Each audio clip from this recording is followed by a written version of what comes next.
ইসলামী আন্দোলনের একটা বড় দুর্বলতা কারো চোখে পড়ছে না। কেন্দ্র থেকে শুরু করে তৃণমূলের নেতা কর্মীদের মধ্যে যে বড় ধরনের একটা ঘাটতি রয়েছে, বড় ধরনের দুর্বলতা রয়েছে, এই দুর্বলতার দিকে কারো নজর পড়ছে না। হয়তো নজর পড়লেও এই বিষয়টিকে অবগত করা হচ্ছে অথবা এড়িয়ে যাওয়া হচ্ছে, যার কারণে ইসলামী আন্দোলন যেভাবে এগিয়ে যাওয়ার কথা সেভাবে এগোচ্ছে না। রাজনৈতিক দলগুলো বহুমুখী হতে হয় এবং বহুমুখী সমস্যা সমাধানের মধ্য দিয়ে সামনে এগিয়ে চলতে হয়। প্রিয় দর্শক, ইসলামী আন্দোলন বাংলাদেশের সবচেয়ে যে বড় দুর্বলতা রয়েছে, সেই দুর্বলতাটুকু হচ্ছে আন্তঃসম্পর্কের ঘাটতি। অর্থাৎ দলের নেতা নেত্রীদের মধ্যে, দলের বিভিন্ন সহযোগী সংগঠনগুলোর মধ্যে যে সম্পর্কের ঘাটতি, এই সম্পর্কের ঘাটতি ইসলামী আন্দোলনকে অনেক ভোগান্তিতে ফেলছে এবং ইসলামী আন্দোলনকে সামনে এগোতে দিচ্ছে না। আপনি খেয়াল করে দেখুন, জামাত ইসলামের কথা বলুন, দেখবেন যে জামাত ইসলামের মধ্যে আন্তঃসম্পর্ক কতটা মজবুত। সহযোগী সংগঠনগুলোর মধ্যে যে আন্তঃসম্পর্ক, যে শক্তিশালী সম্পর্ক বিদ্যমান রয়েছে, সেই শক্তিশালী সম্পর্কের কারণে দলের নেতা কর্মীরা এতটুকু আশ্বাস পেয়ে থাকে যে আসলে এই দল করলে অন্ততপক্ষে নিজের কোনো ব্যক্তিগত ক্ষতি হবে না।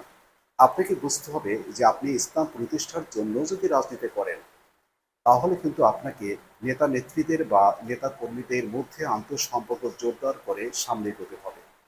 এই জায়গাটুকুতে যদি আপনি কাজ না করেন, তাহলে আপনি নেতা কর্মীদের ধরে রাখতে পারবেন না বা নতুন নতুন কর্মী সমর্থকদের আপনি দলে ফেরাতে পারবেন না। আপনি খেয়াল করে দেখুন, ইসলামী আন্দোলনের কর্মী সমর্থক গত বছর বা এবছরের তুলনায় বর্তমান কতটা বেড়েছে। আপনি আরও খেয়াল করে দেখবেন, ইসলামী আন্দোলন বাংলাদেশের যেই সহযোগী সংগঠনগুলো রয়েছে, এই সহযোগী সংগঠনগুলোর মধ্যে আন্তঃসম্পর্কের ঘাটতি সবচেয়ে প্রবল। এবং এমনও দেখেছি যে ইসলামী আন্দোলন বাংলাদেশের সহযোগী সংগঠনগুলোকে নিয়ন্ত্রণ করার জন্য কেন্দ্রীয়ভাবে কেউ দায়িত্বশীল যথাযথভাবে দায়িত্ব পালন করে না, যার কারণে সহযোগী সংগঠনগুলোর মধ্যে যে আন্তঃসম্পর্ক জোরদার হবে বা আন্তঃসম্পর্ক শক্তিশালী হবে, সেই ধরনের কোনো উদ্যোগ গ্রহণ করা হচ্ছে কিনা সেটা নিয়েও আসলে সন্দেহ রয়েছে। কেন্দ্র থেকে শুরু করে তৃণমূলের নেতা কর্মীদের মধ্যে যদি আপনি আন্তঃসম্পর্ক জোরদার করতে ব্যর্থ হন, তাহলে আপনি কর্মী সমর্থকদের কখনো এই দলে ঘেরাতে পারবেন না বা দলে তাদেরকে আপনি রাখতে পারবেন না। হয়তো তারা 2 দিন রাজনীতি করে আবার তৃতীয় দিন তারা চলে যাবে। কিন্তু ইসলামী আন্দোলন বাংলাদেশে এই ঘাটতিটা কেন রয়েছে, আসলে এটা এখন অস্পষ্ট। হয়তো এই ঘাটতির কারণে ইসলামী আন্দোলন বাংলাদেশ যে সামনে এগোতে পারবে না, সেটা কিন্তু তাদের বোঝা উচিত। কারণ রাজনীতি যদি আপনি করেন, আপনি যতই বলেন যে আমি ইসলাম প্রতিষ্ঠার জন্য রাজনীতি করি, আমি ইনসাফ প্রতিষ্ঠার জন্য রাজনীতি করি, কিন্তু তা সত্ত্বেও আপনাকে বুঝতে হবে এই ইসলাম প্রতিষ্ঠার জন্য রাজনীতি করতে হলেও কিন্তু আপনাকে বিপুল সংখ্যক কর্মী সমর্থক আপনার দলে থাকতে হবে।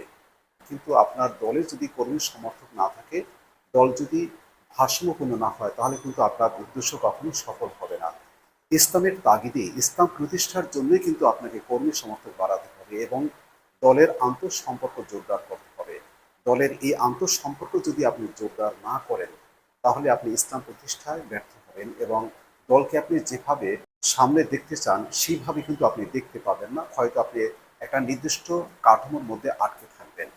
ইসলামী আন্দোলনের শীর্ষ পর্যায়ের নেতৃবৃন্দ যদি এই বিষয়গুলো ভালোভাবে পর্যবেক্ষণে না নেয় এবং এই বিষয় নিয়ে যদি তারা গভীরভাবে কাজ না করে, তাহলে ইসলামী আন্দোলন আগামী দিনের সামনে এগোতে পারবে না, এটা একদম নিশ্চিত করেই বলা যায়।